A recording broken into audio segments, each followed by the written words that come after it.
अष्टाध्यायी जगन्माता यस्य चित्तात् समुत्थिता लोकानामुपकाराय तस्मै पाणिनये नमः। नमः पाणिनये। नमो नमः। नमः सर्वेभ्यः। मित्राणि, अद्य वयं सम्प्रदानकारकम् आलोचयामः। एसएसबी पाठ्यक्रमे तत्र कारकं निर्दिष्टमस्ति इति वयं जानीमः, परन्तु सम्प्रदानकारकं कतिविधं भवति, सम्प्रदानस्य के भेदाः सन्ति, पुनः तत्र सम्प्रदानविषये कुत्र कुत्र वर्णितं वर्तते तद्विषये अद्य वयम् आलोचयामः।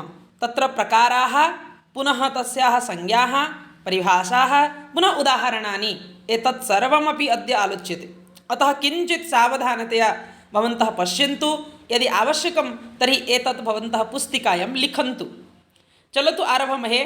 तत्र सम्प्रदानम् आदौ किं नाम सम्प्रदानम् इति प्रश्नः उदेति। सम्प्रदानम् एका संज्ञा वर्तते। व्याकरणशास्त्रे सम्प्रदानं भवति एका संज्ञा। सम्प्रदानस्य तत्र महती संज्ञात्वेन परिगणना भवति।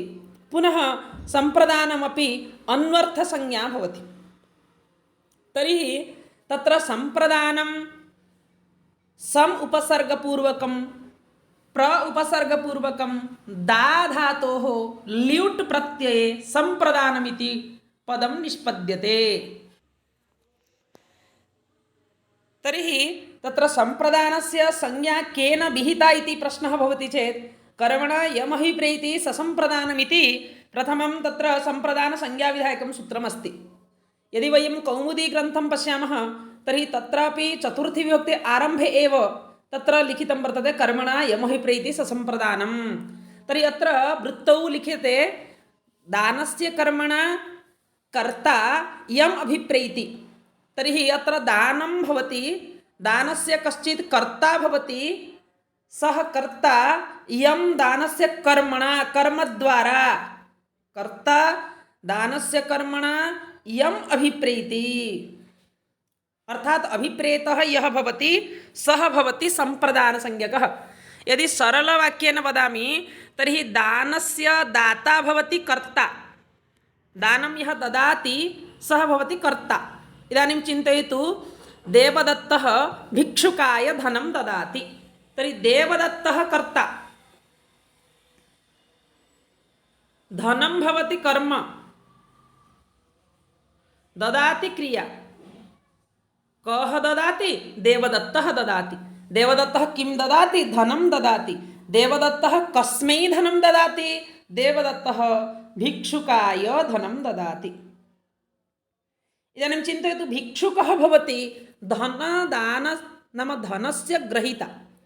यदा देवदत्तः धनं ददाति अर्थात् दानं करोति, दानग्रहीता कः? दानं कः गृह्णाति? भिक्षुकः।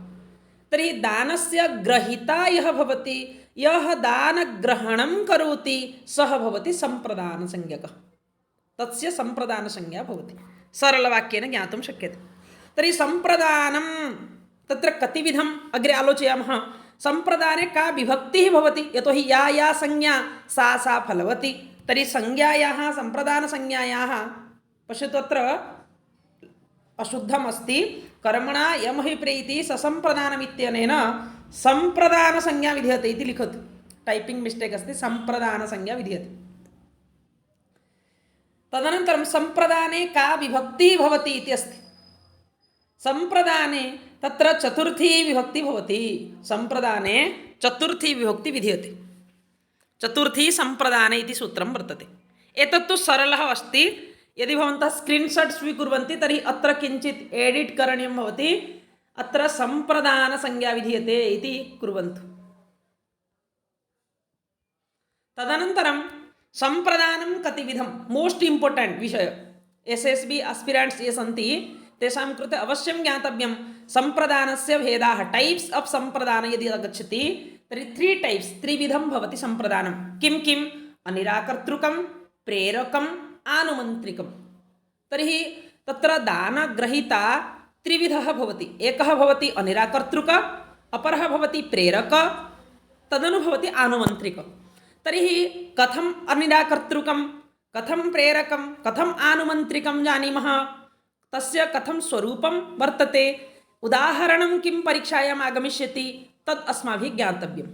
तर्हि एतत् किञ्चित् भवन्तः अवश्यं स्मरन्तु इति सूचयामि।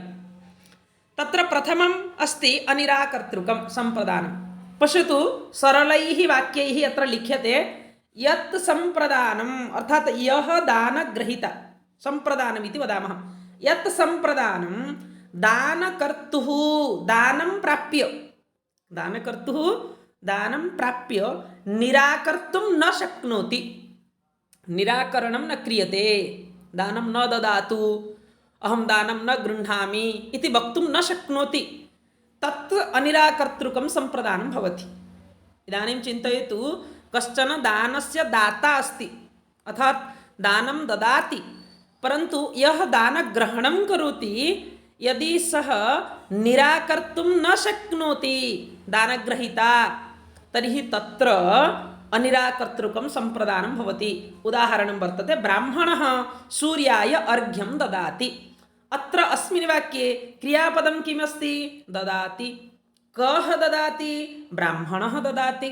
ब्राह्मणः किं ददाति? ब्राह्मणः अर्घ्यं ददाति। तर्हि दानस्य कर्ता ब्राह्मणः, कर्म अर्घ्यं ददाति क्रिया। परन्तु इदानीं ब्राह्मणः कस्मै अर्घ्यं ददाति? सूर्याय। तर्हि सूर्य भवति दानस्य ग्रहीता, अर्थात् सम्प्रदानसंज्ञकः। इदानीं सूर्यः किं निराकर्तुं शक्नोति वा? सूर्यः किं वदति वा? भवान् नाम गोत्रीयः नास्ति, अथवा भवान् ब्राह्मणः सम्यक् नास्ति, अहं दानं न गृह्णामि इति निराकरोति वा? न निराकरोति, अर्थात् निराकर्तुं न शक्नोति। तर्हि यदि निराकर्तुं न शक्यते, यत् सम्प्रदानं निराकर्तुं न शक्नोति, तद्भवति अनिराकर्तृकं, न निराकर्तृकम् अनिराकर्तृकं सम्प्रदानं। तर्हि सूर्यः अत्र भवति अनिराकर्तृकं सम्प्रदानं। परीक्षायाम् इति प्रश्नः आगच्छति, सूर्याय अर्घ्यं ददाति, वृक्षाय जलं ददाति, अत्र कीदृशं सम्प्रदानं वर्तते? अनिराकर्तृकं सम्प्रदानं वर्तते। तर्हि शकुन्तला वृक्षाय जलं ददाति, अत्रापि शकुन्तला कर्तृरूपं वर्तते, कर्तृपदं वर्तते, परन्तु सम्प्रदानमस्ति वृक्ष। वृक्षः अपि जलं प्राप्य पुनः निराकर्तुं न शक्नोति, अतः अनिराकर्तृकं सम्प्रदानं भवति। तदनन्तरं द्वितीयम् अस्ति प्रेरकं। प्रेरयति इति प्रेरकम्, अर्थात् यदि याचनां करोति, पूर्वव्यापारः यदि वर्तते, तर्हि प्रथमं सः याचते, याचकः याचते चेत् तत्रापि प्रेरणम् अस्ति। यदि पूर्वं याचते, अर्थात् दानं दातुं यदि कर्तारं प्रेरयति, तर्हि तत्र भवति प्रेरकं। पश्यतु, प्रेरकस्य का परिभाषा लिखिता? यत् सम्प्रदानं दानकर्तारं दानप्रदानाय प्रेरयति, अर्थात् दानं दातुं प्रेरयति। दानाय प्रेरयति चेत् सः भवति प्रेरकः। तर्हि प्रेरकं सम्प्रदानं कथं ज्ञातुं शक्यते? इदानीं पश्यतु, उदाहरणेन स्पष्टं भवति। राजा विप्राय गां ददाति, अत्र ददाति क्रिया, राजा कर्ता, गां भवति कर्मपदं। राजा किं ददाति? गां ददाति, परन्तु राजा कस्मै गां ददाति? विप्राय। अत्र विप्र इति पदं सम्प्रदानमस्ति, परन्तु कीदृशं सम्प्रदानं? यतोहि विप्र प्रथमं याचनां करोति, यदि याचते तर्हि प्रेरयति, राजानं प्रेरयति, मम कृते गां ददातु इति, तर्हि सः भवति प्रेरकः। तर्हि अत्र विप्राय इति पदं प्रेरकं सम्प्रदानं भवति। माता भिक्षुकाय धनं ददाति, अत्रापि भिक्षुकः प्रेरयति मातरं, भूमातः मह्यं धनं देहि इति वदति, भिक्षां देहि इति वदति। तर्हि प्रेरयति कः? भिक्षुकः। मातरं प्रेरयति, मम कृते धनं ददातु इति, तदनन्तरं माता धनं ददाति। तर्हि माता भिक्षुकाय धनं ददाति इत्यत्र भिक्षुकः यत् पदमस्ति प्रेरकं सम्प्रदानं भवति। तदनन्तरं तृतीयः विभागः वर्तते आनुमन्त्रिकम्। अनुमतिः अस्ति, अतः आनुमन्त्रिकम्, अनुमन्यते इति आनुमन्त्रिकम्।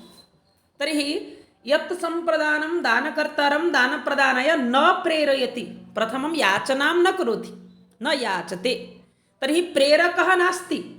किं करोति? परन्तु दानं गृह्णाति, यद्यपि याचना नास्ति तथापि दानग्रहणं करोति अर्थात् अनुमतिः अस्ति तत्सम्प्रदानम् आनुमन्त्रिकम् इति कथ्यते। उदाहरणमस्ति माणवकः अर्थात् शिष्यः उपाध्यायाय गां ददाति। अत्रापि ददाति क्रिया, माणवकः कर्ता, गां कर्म, परन्तु उपाध्यायः भवति सम्प्रदानं। कस्मै गां ददाति? उपाध्यायाय गां ददाति। उपाध्यायः पूर्वं न याचते, प्रथमं स याचनां न कृतवान्, परन्तु दक्षिणास्वरूपं माणवकः उपाध्यायाय गां ददाति। यदा माणवकः गां ददाति तदानीम् उपाध्यायः अनुमन्यते अर्थात् अनुमतिः अस्ति। अतः अनुमतिकारणात् एषः उपाध्यायः आनुमन्त्रिकः भवति, आनुमन्त्रिकं सम्प्रदानं भवति। देवदत्तः मित्राय उपहारं ददाति। उपहारप्रदाने अपि मित्रं न याचते मम कृते उपहारं ददातु इति। जन्मदिने अथवा शुभकर्मणि देवदत्तः मित्राय उपहारं दत्तवान्। तर्हि अत्र मित्रं यत् अस्ति तत् कदापि नाम नाङ्गीकरोति इति न, अर्थात् यदा उपहारः दीयते तदानीम् अनुमत्या गृह्णाति अर्थात् तस्य अनुमतिः वर्तते, परन्तु प्रेरकः न आसीत् सः। तर्हि तत्र किं भवति? मित्रम् इति पदम् आनुमन्त्रिकं भवति। यदि मित्रं प्रथमं याचते मम कृते धनं ददातु तदनन्तरं भवान् ददाति तर्हि तत्र मित्रं भवति किं? प्रेरकं भवति। अतः किञ्चित् वाक्यं दृष्ट्वा तत्रापि कीदृशी स्थितिः वर्तते तदनुगुणम् अस्माभिः सम्प्रदानस्य प्रकारं निश्चेतुं शक्यते। अतः एवं प्रकारेण सम्प्रदानस्य त्रयः भेदाः सन्ति। पुनः एतेषां भेदानाम् एतानि उदाहरणानि वर्तन्ते। किञ्चित् भवन्तः यदि स्पष्टतया अवगच्छन्ति तर्हि परीक्षायां प्रश्नस्य समाधाने अवश्यं सफलाः भविष्यन्ति इति मे मतिः। अस्तु मित्राणि, वयम् अग्रेपि अपादानकारकं पुनः अधिकरणम् आलोचयामः। तत्रापि भेदाः सन्ति, कानि उदाहरणानि भवितुमर्हन्ति तद्विषये आलोचयामः। यदि भवन्तः इच्छन्ति तर्हि कृपया भवतां प्रतिपुष्टिम् अत्र यच्छन्तु कमेण्ट् बाक्स् मध्ये। अहं ज्ञातुं शक्नोमि भवतां कृते मम पाठनं कथं रोचते न वा। अतः किञ्चित् भवतां प्रतिपुष्टिः आवश्यकी भवति। अन्येषां कृते, परीक्षार्थिनां कृते अपि एतत् प्रेषयन्तु येन सर्वेपि उपकृताः भवेयुः। अस्तु, वयं पुनर्मिलामः। जयतु भारतं, जयतु संस्कृतं। धन्यवादाः।